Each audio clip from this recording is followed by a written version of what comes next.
The year is 1260.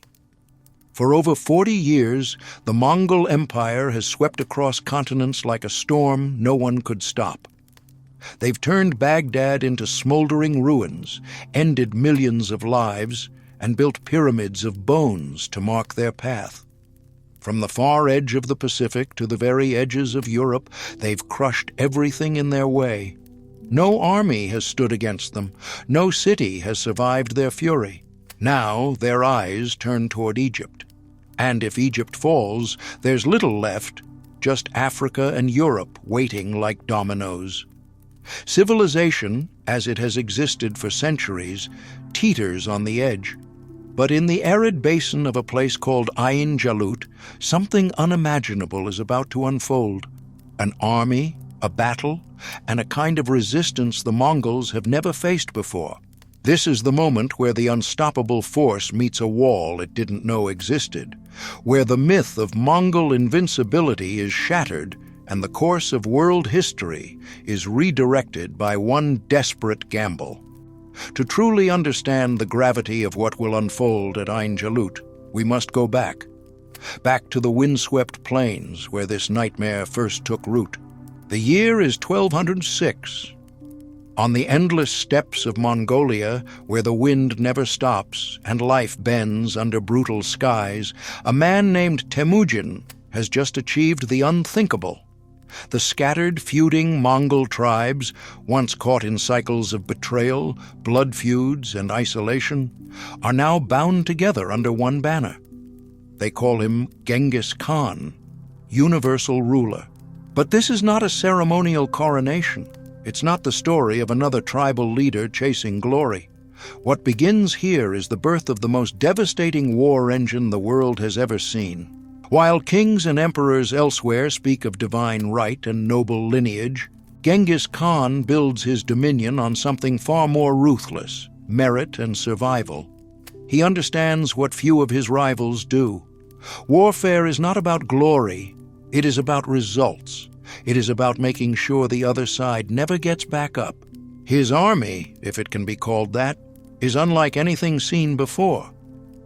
There are no lumbering knights or elaborate court ranks. Every man rides as though the horse were a part of him.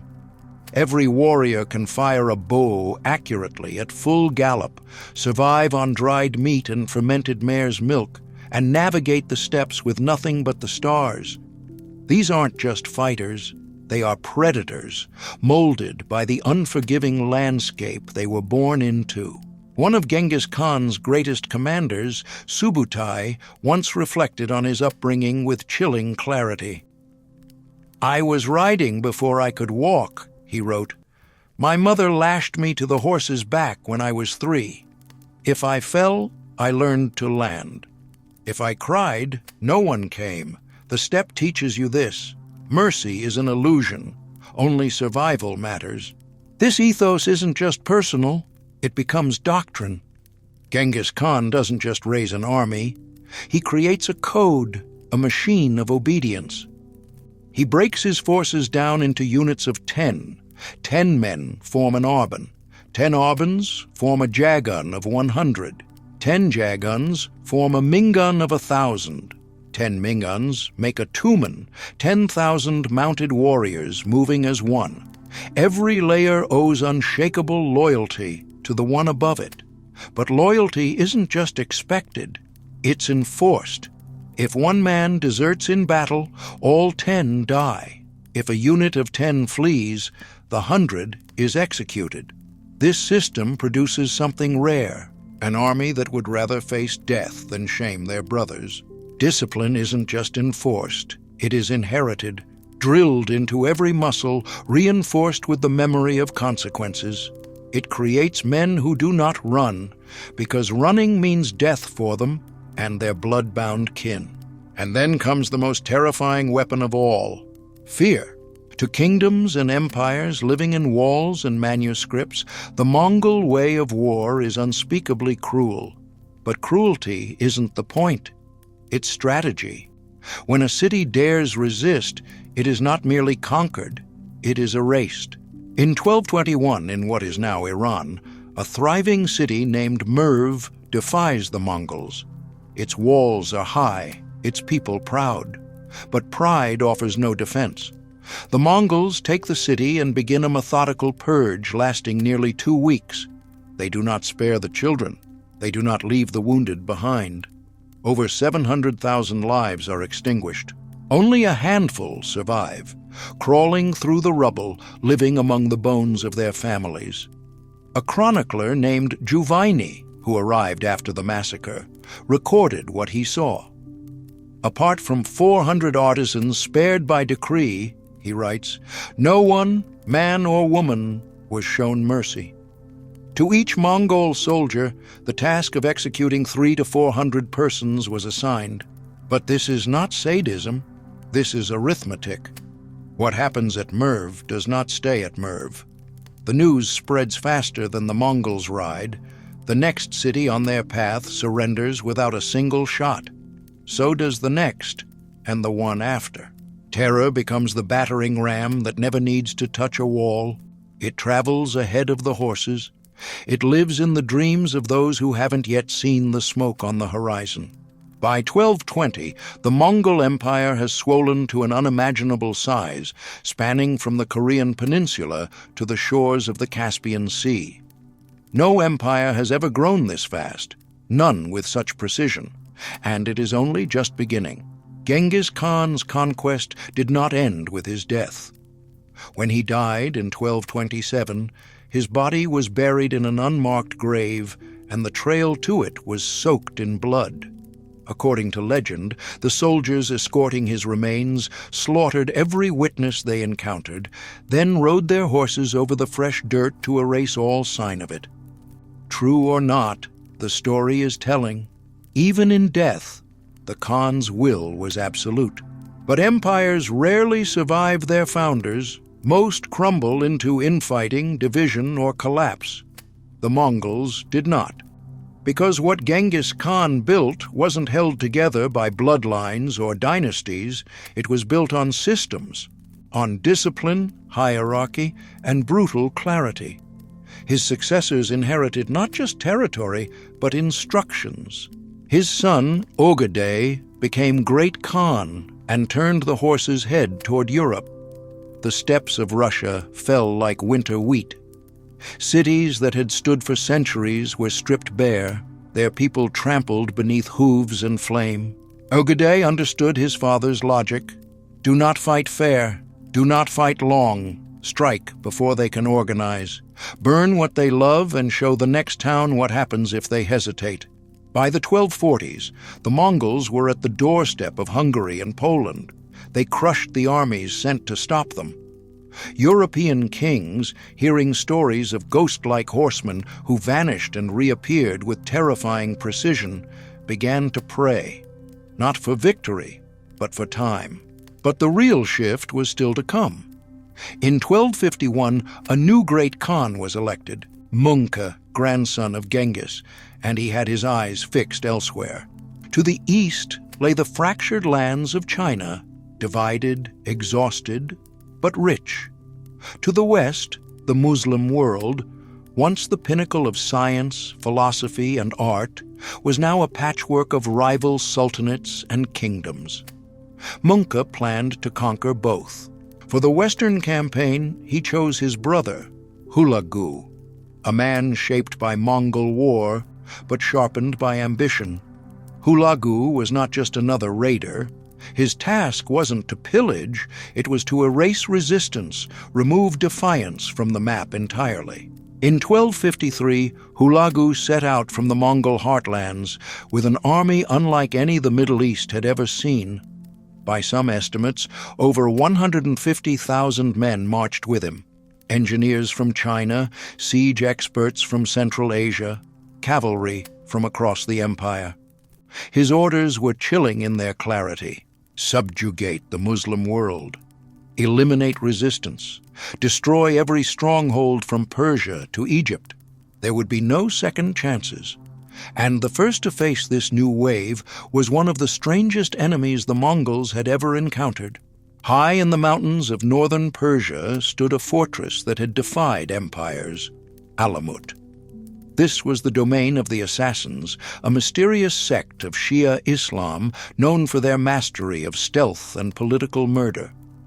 They lived in castles built into cliffs, supplied by hidden tunnels, defended by warriors so fanatical they welcomed death like old friends. For generations they had sent blades into the hearts of kings and caliphs, even daring to target Mongol leaders. They were shadows and they were feared. But shadows mean nothing to fire. Hulagu did not storm the walls. He surrounded the fortress. And then he waited. He built siege machines. He cut supply lines. And slowly, inevitably, he starved them. The Grand Master of the Assassins, Rukn al-Din, watched his fabled warriors, once symbols of death, now wither in hunger. There was no glorious battle, no knife in the dark, just silence and surrender. Hulagu promised him safe conduct. It was a lie. Rukn al-Din was executed. The library of Alamut, filled with works on science, astronomy, medicine, was burned. Smoke curled for days above the mountains. An entire intellectual lineage wiped clean. And this was just the beginning. With the assassins gone, Hulagu moved on the ultimate prize, Baghdad. For over 5 centuries, Baghdad stood as the crown jewel of the Islamic world. It was more than a city. It was an idea. A sanctuary of knowledge, a melting pot of science, art, faith, and philosophy. The House of Wisdom, nestled inside its walls, had once welcomed scholars from across the earth. Greek texts translated into Arabic, algebra born from ink and debate, astronomy mapped with a precision that rivaled anything in the known world. To rule Baghdad was to sit at the heart of a civilization. But now, in the year 1257, that heart was exposed, and it was about to be torn apart. At the head of this ancient city stood the 37th Abbasid Caliph, Al-Mustasim. He was no warrior. He spent his days with poets, not generals. His court echoed with verses and musicians, not drills and orders. Warnings had reached him. His advisors urged caution. The Mongols, they said, were different. They respected no sacred walls, no divine names. They did not fear mosques, nor the wrath of prophets. But the Caliph would not be moved. Allah will defend his servants, he declared. Baghdad is the city of faith. It will endure. He refused to reinforce the defenses. He dismissed calls for foreign aid. He believed God would not let this city fall. But belief was no shield. And the Mongols were already coming. In January of 1258, Hulagu's army arrived at the gates. Baghdad, once protected by wide rivers and sturdy walls, stood no chance. The Tigris, which had brought life to the city, was diverted, its waters now used to flood the trenches and weaken the earth beneath. Siege engines, constructed by Chinese engineers, pummeled the walls with boulders the size of oxen. Captured soldiers were tied together as human shields, marched in front of the Mongol advance. And the defenders? Poorly organized, unready, fractured in spirit. Within 2 weeks, the gates crumbled. The enemy poured in. What followed cannot be called battle. It was butchery. From February 10th, 1258, for 7 days, Baghdad was turned into a grave. Historians still argue over the number of dead. Some say 200,000, others as high as 1 million. But what matters is not the exact figure. What matters is this: the beating heart of a civilization was silenced. The House of Wisdom, the greatest library in the Muslim world, was stripped and thrown into the river. Thousands upon thousands of manuscripts, works of medicine, astronomy, mathematics, theology, and philosophy, floated like leaves before they sank. The Tigris, witnesses said, ran black with ink and red with blood. Streets became rivers of the dead. Children were cut down next to their mothers. Elders who had studied the stars for decades died in alleyways. And when it was over, there was no Baghdad, only smoke. The Caliph the man who believed in divine protection, was captured. Hulagu, cold and calculating, chose an execution both ironic and symbolic. The caliph was sewn into a carpet, then horses were made to trample it, his bones crushed without spilling a drop of royal blood. Some say it was to honor a Mongol tradition, not to shed noble blood. Others say it was simply to humiliate. Either way, it was the end. The Abbasid Caliphate, which had reigned for 5 centuries, was gone. A survivor named Ibn al-Athir, who had once studied in Baghdad, wrote later, "I saw streets filled with corpses. I saw books floating, their pages torn. I saw children clinging to their mothers' corpses. I saw the Tigris turn red, then black, then red again. I saw the end of the world." By that summer, Hulagu controlled all of Persia and Mesopotamia. His empire stretched from China to the borders of Egypt. There was only one force left between him and total dominance, the Mamluks of Egypt, and they were preparing. Egypt, the last great bastion of Islamic power, now stood alone. To its east, the Mongols controlled a swath of land that spanned thousands of miles. To its north, the Crusaders still clung to fortified cities along the Mediterranean coast. Every other Islamic dynasty, from Persia to Mesopotamia, had been crushed, scattered, or brought to heel. And yet, within this narrowing corridor of resistance, something unexpected had taken root. The Mamluk Sultanate was not born in palaces or drawn from the bloodlines of ancient royalty. It came from chains. The word Mamluk comes from the Arabic word for owned. These were slaves, boys purchased or captured from the Caucasus, the steppes of Central Asia, and the lands of the Turkic tribes. Taken from their families, they were brought to Egypt as property, but not for labor, for war. They were trained from childhood in the arts of mounted combat, fed, housed, taught the Arabic language and the Quran, and molded into elite warriors. When they came of age, they were set free, not as commoners, but as soldiers. Their loyalty was not to a lineage, but to the man who trained them and the comrades who bled beside them. What emerged was a class of fighters who had no inherited power, only what they earned by skill, courage, and tactical brilliance. A military meritocracy forged in battle. And from this meritocracy, legends rose. In 1250, the Mamluks overthrew their Ayyubid masters and claimed Egypt for themselves.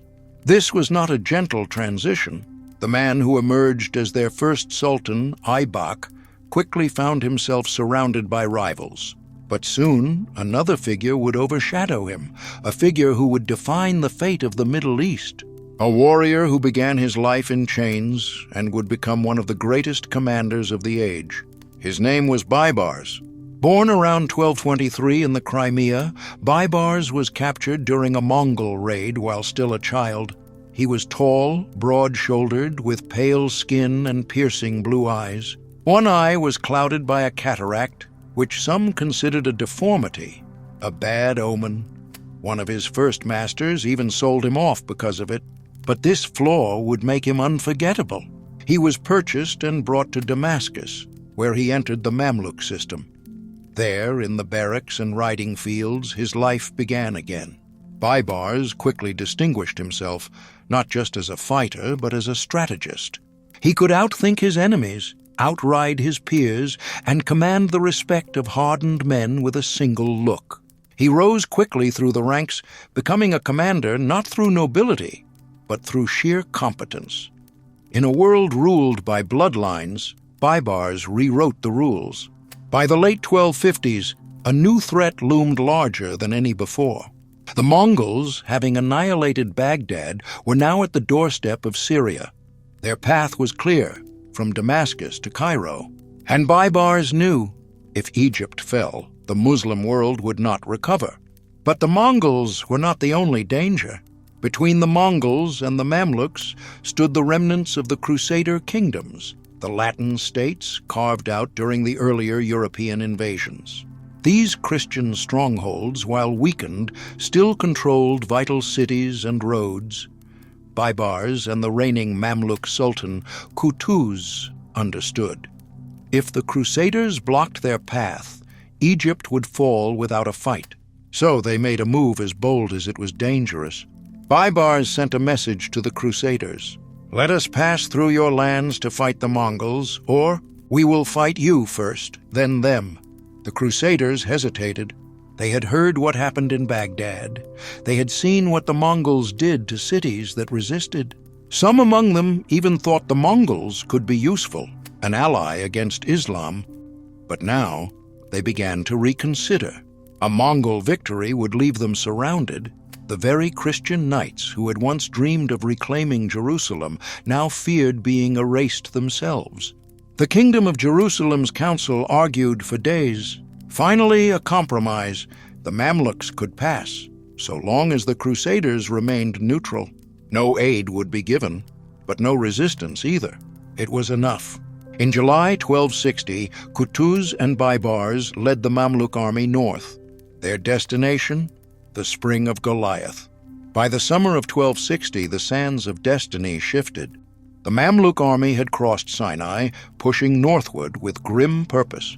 Roughly 20,000 strong, they moved fast, along coastal roads, over hot plains, through valleys where the stones still whispered of old crusader boots.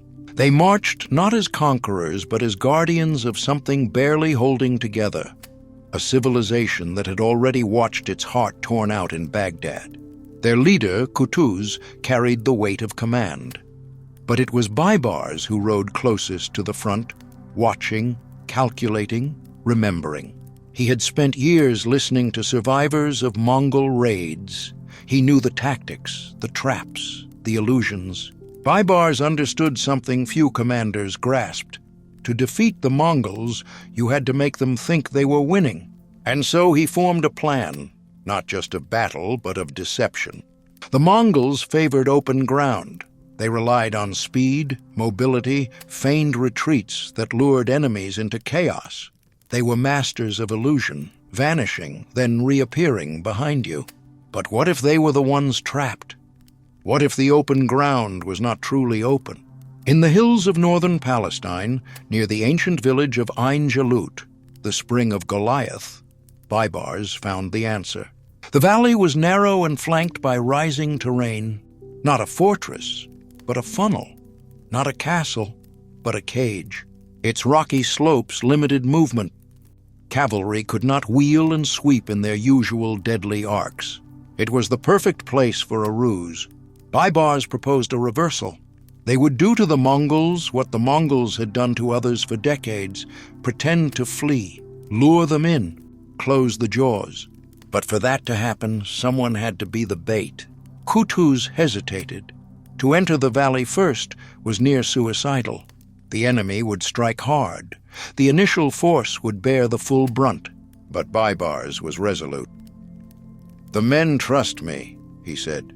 "They'll follow me into the mouth of death if I lead them. And I can make a retreat look real without losing control." Qutuz agreed. The plan was simple, but required perfect timing. Baybars would take 8,000 men into the valley. He would fight just long enough to sell the illusion. Then, feigning disorder, he would retreat toward the mouth of the valley, drawing the Mongols in. Meanwhile, Qutuz would hide the remaining 12,000 in the hills, ready to strike once the enemy was trapped between cliffs and blades. On September 3rd, 1260, the dawn rose over Ain Jalut like a sword drawn slowly from its scabbard. The Mamluk troops stood in tight ranks. Dust clung to their faces. Many whispered prayers. Others checked the fletching on their arrows, the fit of their saddles. There were no drums, no speeches, no flags snapping in the wind, just the quiet before the storm. Baybars rode down the lines. His armor was plain but worn from use. His horse was restless beneath him. He didn't raise his voice. He didn't offer glory or promise paradise. He simply said, "You know what to do. Hold until I signal. Fight hard. Retreat like your life depends on it, because it does. Qutuz will come. He must. And if he doesn't, then this is where we die." They nodded, No cheers, just nods. By mid-morning, the Mongol vanguard appeared. They were led by Kitbuqa, a seasoned general who had ridden with Hulagu through Persia and Iraq. He was a veteran of dozens of campaigns. When he saw Baybars' forces arrayed in the valley, he recognized what looked like a gift, a force separated from its reserves, outnumbered, cornered. Kitbuqa moved swiftly. He had no reason to fear. For years, the Mongols had crushed armies twice their size. Their arrows flew farther. Their formations shifted like smoke. Their horses never tired. And today, the enemy was offering itself in the open. He ordered the advance. Baybars met them head-on. Arrows screamed across the valley. Lances shattered against shields. Swords rang like bells on bone. The valley became a cauldron of heat, dust, and screaming hooves. Then, just as the Mongols pressed forward, sensing weakness, Baybars gave the signal. His men began to pull back, not in panic, but in a precise rhythm. They fired as they retreated, then turned, then fired again. It looked like collapse. To Kitbuqa, it looked like victory. He ordered a full pursuit, and the Mongols followed, into the valley's depths, deeper and deeper, until the trap closed. From the hills on both sides, Qutuz and the hidden Mamluks poured down like an avalanche of hooves and steel. Arrows rained. Cavalry slammed into Mongol flanks. What had been a chase became a slaughter. The Mongols tried to regroup, but there was no room. The terrain betrayed them. Their legendary mobility useless. Surrounded on three sides, the horde began to buckle.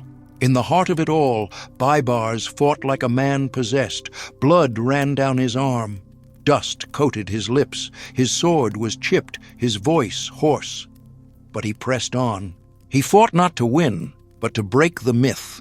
And slowly, hour by hour, the Mongols began to die. By nightfall, it was over. Of the 20,000 Mongol warriors who entered the valley, fewer than 2,000 escaped. Kitbuqa was captured and executed. The earth drank deeply that day. Qutuz stood on a hill, watching the sunset turn the sky the color of blood. Beside him, Baybars, his armor dented, his eyes hollow, sat silently. "We won," Qutuz said. Baybars didn't answer right away. Then he replied, "We survived. That's not the same thing. Winning means what happens next. And what came next would shake empires." Word of the victory at Ain Jalut spread faster than arrows fly. When the messengers reached Cairo, they found the city trembling, unsure whether to brace for conquest or pray for deliverance. But as the truth unfolded, something unexpected happened. The fear turned to fire. The people flooded the streets. They wept. They sang. They fell to their knees and cried out to the sky. The Mongols, they said, had finally been stopped. For the first time in decades, the myth was broken. In Damascus, still under Mongol control, hope sparked into fury. The locals, having lived under the iron yoke of occupation, now saw their chance. They rose up. Mongol soldiers, once the nightmare figures in children's tales, were dragged from alleys and butchered. The occupying garrison was overrun. When the Mamluk army entered the city days later, they were greeted not as conquerors, but as liberators. Across the Islamic world, from the sands of North Africa to the bazaars of Central Asia, a sigh escaped millions of lungs. It wasn't just relief, it was something deeper. For years, entire cities had braced for the end of the world. Now, with the Mongols bleeding in the valley of Ain Jalut, people began to believe again, to rebuild, to resist. But in Europe, the reaction was far more complicated. The Crusader states, those narrow, crumbling kingdoms along the coast, had allowed the Mamluks to march north without interference. Some of them had even considered the Mongols as potential allies against their Muslim rivals. Now those same Mamluks were triumphant and growing in power. In the courts of Europe, there was confusion. The Mongols, once feared as a rising tide, now looked like a broken wave. Some chroniclers described the news with barely disguised relief. They understood, if Egypt had fallen, if the Mongols had reached the Mediterranean in strength, it wouldn't have stopped there. The next step would have been Rome, Paris, Vienna. But the most profound shift did not happen in Cairo or Jerusalem or even Constantinople. It happened within the Mongol Empire itself. Hulagu, the architect of Baghdad's destruction, the man who had ordered libraries burned and rivers dyed black with ink, was enraged. When he learned that Kitbuqa had fallen, that his army had been destroyed, he swore vengeance. In Persia, he began assembling another massive host. This one would be bigger, faster, even more merciless. He would erase Egypt the way he had erased Baghdad. That was the plan. But before he could ride, a message came from the north. His cousin, Genghis Khan, the ruler of the Golden Horde in Russia, was moving, and not as an ally. Genghis was Mongol by blood, but Muslim by faith. He had watched the massacre in Baghdad with growing horror. The execution of the caliph, the slaughter of innocents, the destruction of sacred libraries, these were not just acts of war. To Burke, they were crimes. He saw not a victorious empire, but a tyrant overreaching, and he saw an opportunity. In 1262, Genghis Khan invaded Hulagu's western territories. Mongol fought Mongol. The empire that had once spread like wildfire across continents now turned inward, consuming itself. Hulagu was forced to abandon his planned invasion of Egypt. He had to defend his own borders. The sword that had once been pointed outward now pointed inward. The dream of total conquest died, not on the battlefield, but in the clash of brothers. The Mongol Empire had been forged in unity and discipline. Now it fractured into factions and betrayals. No longer one storm, but many whirlwinds spinning apart. And in that chaos, a new balance emerged. The Mongols had fallen before, in skirmishes, in storms, to sickness or miscalculation. But at Ain Jalut, something different happened. They weren't just delayed, they were shattered. And not by luck, not by divine intervention, by men.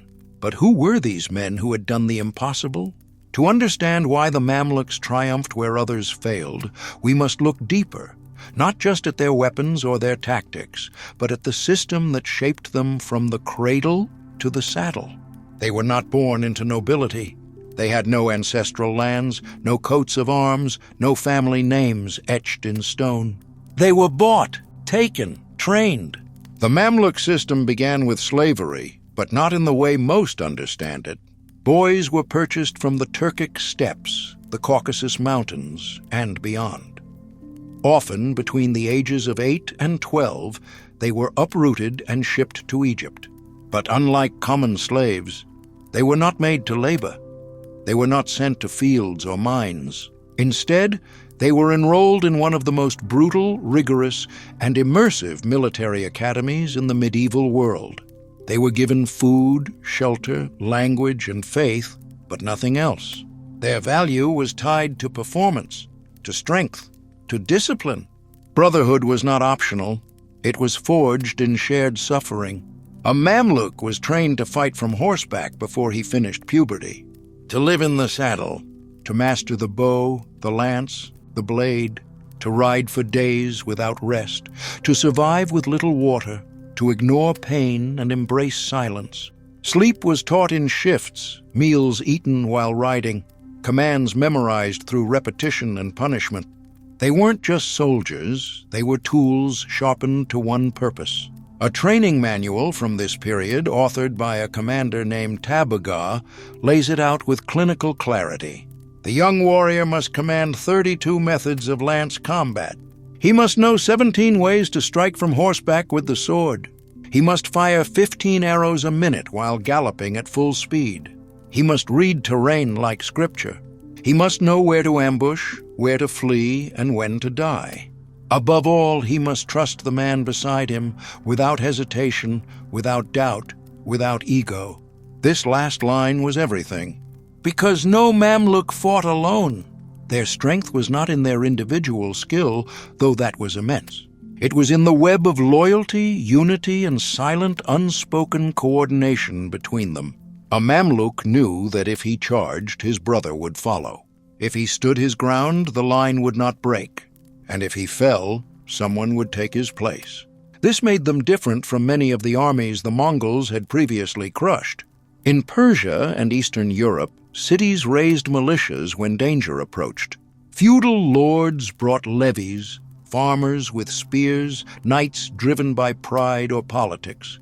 But the Mamluks, they were always ready, always trained, always waiting. Their weapons were not novel, but they were refined. They used composite bows, engineered for velocity and range, capable of piercing Mongol armor at 200 yards. They wore chainmail and lamellar armor, lighter than European plate, offering protection without sacrificing speed. Their horses, bred in Arabia and the steppes, were lean, fast, enduring. They didn't just carry warriors, they were partners in war. But it wasn't the equipment that made the difference. It was the rhythm of the army, the way they moved like limbs of one body. In battle, Mamluk formations bent, but didn't break. They countered feigned Mongol retreats with controlled aggression. They baited flank maneuvers and snapped them shut like jaws. And crucially, they weren't afraid. Where other armies saw ghosts, the Mamluks saw men. Baybars had made sure of that. He reminded them again and again that Mongols bled like anyone else. He had bled with them. He didn't rule from a golden chair. He rode into battle. He took wounds. He looked his men in the eyes, not from above, but across. So when the time came, when the dust of Ain Jalut rose into the burning sky, the Mamluks didn't hesitate. They held. They drew the enemy in. They snapped shut the trap. And when the screams stopped, they stood where once the world had only seen ruins. It wasn't luck. It wasn't a miracle. It was discipline. It was planning. It was belief. The Mongols had been defeated. But more importantly, the myth of their invincibility had been broken. Not by legends, but by men. The morning of September 3rd, 1260, began with silence. Not the peaceful kind, but the dense, breathless pause before history sharpens its edge. The Mongols moved first. Kitbuqa, commander of Hulagu's western army, saw Baybars's men arrayed in the Ain Jalut valley and thought he saw the end of the road. A bold force exposed, a narrow field easily encircled, the perfect place for a killing blow. He ordered the charge. The Mongol cavalry advanced, hooves pounding like drums, bows raised, swords at the ready. Dust rose in great curtains behind them, swallowing the horizon. Their cries pierced the air. Short, sharp sounds meant to unnerve, to announce death's arrival. Baybars stood waiting in the valley with 8,000 men. The moment had to be timed perfectly. Too soon, and the Mongols would sense the trap. Too late, and his entire advance force would be overrun. He held. The clash came like thunder. Arrows flew first, hundreds, then thousands, filling the sky with death. Steel met flesh.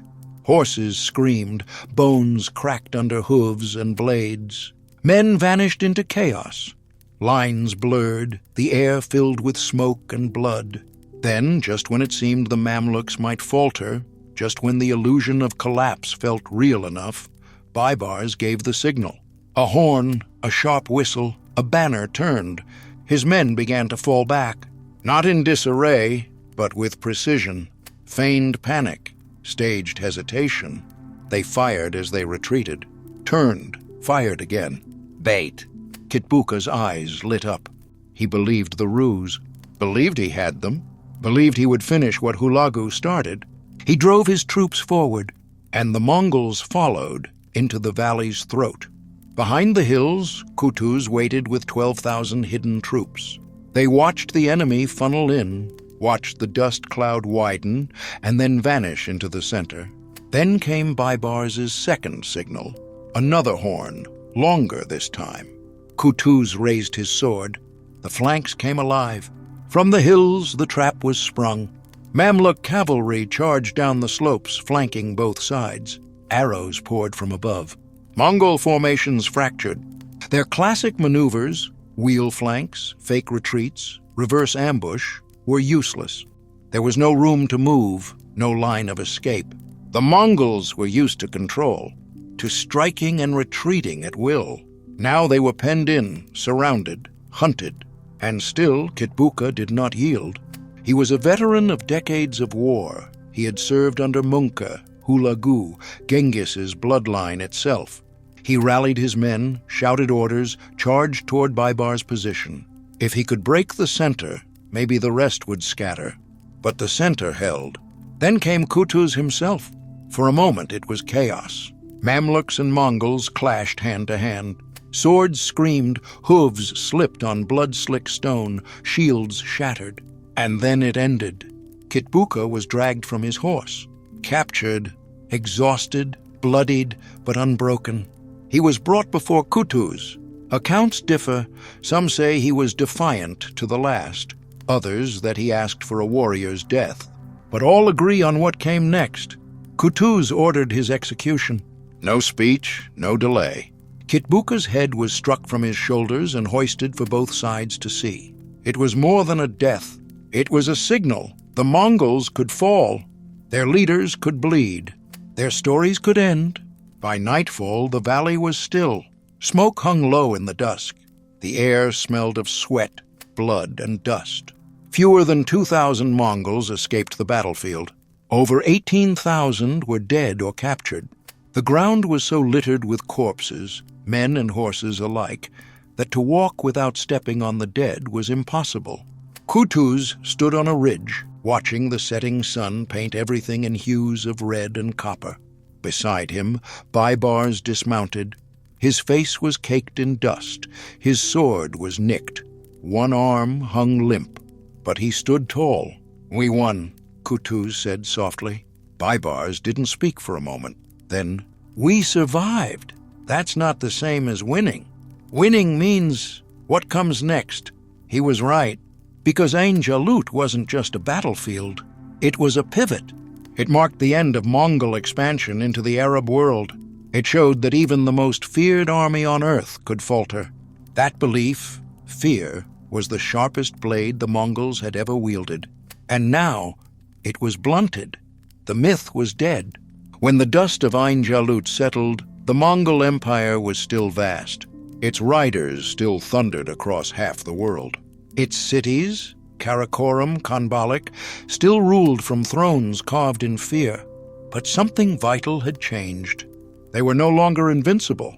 That knowledge, simple, quiet, yet explosive, rippled across continents. In Cairo, the victory was not just military, it was spiritual. A city that had braced for siege now burst with joy.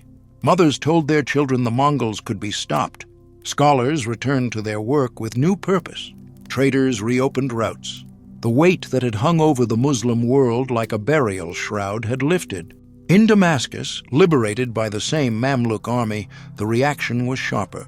The Mongol garrison, still reeling from the news, was overwhelmed by a citizen uprising.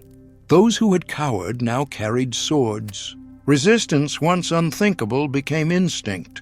From North Africa to the edges of India, hope returned. And with hope came rebellion, defiance, rebuilding. In Europe, the whispers spread quickly. The kings, who had once feared the Mongol Horde as the second coming of apocalypse, now read the reports with quiet gratitude. Because if Egypt had fallen, if the Mamluks had been swept away, the path to Europe would have stood wide open. What came for Baghdad would have come for Venice, for Paris, for Rome, and yet, perhaps the most seismic aftershock occurred not in the palaces of Cairo, nor the cathedrals of Europe, but deep within the Mongol Empire itself. Hulagu had been preparing revenge. His army was massive. His plan was simple: obliterate Egypt, as he had obliterated Mesopotamia. He would not make the same mistake twice. But just as he assembled his host, word arrived from the north. Genghis Khan, ruler of the Golden Horde and now a Muslim, had turned on him. He called Hulagu's slaughter of Baghdad not war, but sacrilege. The blood of the caliph had desecrated everything, and Burke wanted blood in return. In 1262, Mongols fought Mongols. The empire, built on unity and unstoppable expansion, cracked. Hulagu's forces were redirected. The dream of avenging Ain Jalut faded. And the empire, once a single thunderous current, split into rivers of rivalry, civil war, infighting, fragmentation. The Mongol machine no longer surged forward. It sputtered. The world had been granted a reprieve. But more than just armies and borders had changed. The very shape of power in the Middle East shifted. The Mamluks, once slaves, once mercenaries, now ruled. They had proven themselves not only capable of defending the Islamic world, but of leading it. They built alliances, expanded influence, protected the holy cities, repelled not just Mongols, but crusaders in the decades to come. Their rule would last nearly 3 centuries, and at the center of it all stood Baybars. From the chains of slavery to the saddle of victory, his journey was carved in legend. After Ain Jalut, he became sultan, but he did not retreat to courts or luxury. He remained a warrior, a tactician, a shadow behind every line. He reformed the army, fortified the borders, restructured trade.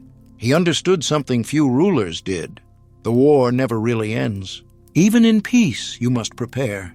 Even in safety, you must remember the price paid. Baybars never forgot the valley, the sound of hooves, the heat, the cost, and neither did the world.